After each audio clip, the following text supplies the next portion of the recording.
Well, good morning from beautiful downtown Stanton, Virginia, at Grace Christian School, and this is Dr. Jackson speaking to you. Hey, take a look at this link that I've left for you about this new find in Babylonia, where they found this tablet that shows a trigonometric table. The reason this is important is because it's 1,000 years before we thought that the Greeks were the ones that came up with the rudiments of trigonometry.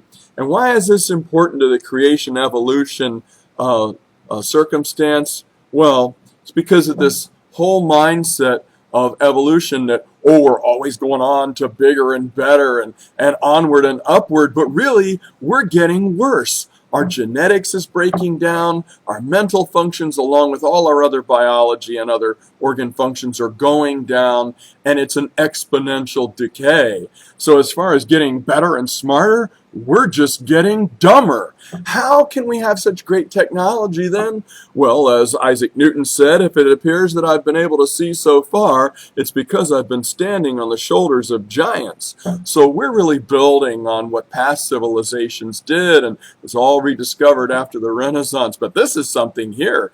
The Babylonian number system was based on 60, not 10. And it was lost for about 3,000 years until we started picking up with more sophisticated mathematics. Base 60, that's pretty complicated for primitive people just out of the caves who used to be apes not too long before that, don't you think?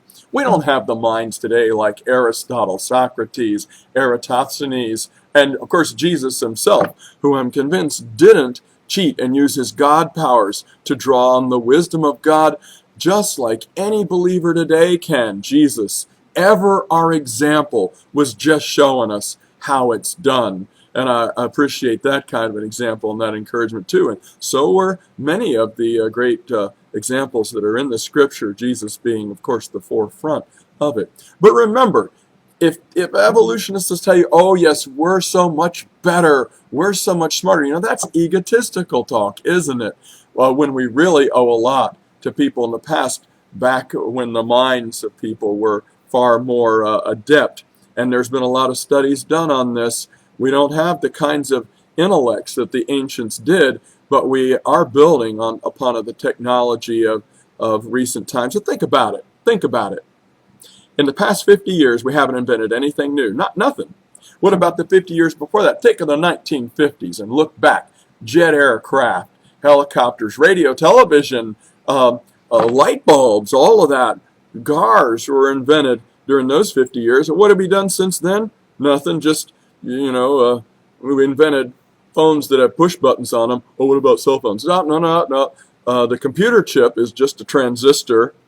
Cell phones are just a miniaturization of Marconi's wireless, Tesla's wireless, and Faraday's batteries, and Alexander Graham Bell's telephone. Yeah, we've put some spins on things, but where are particle beam weapons and beaming around and warp drive and hoverboards? Those little things, those aren't like the ones that were on Back to the Future, and you all know it. So you keep on thinking, but remember, the Spirit of God can put the wisdom of God in your heart if you'll seek that wisdom early. But it's pretty much, the only hope we've got left, since everything else is deteriorating in these times. God bless and take care. Dr. Jackson.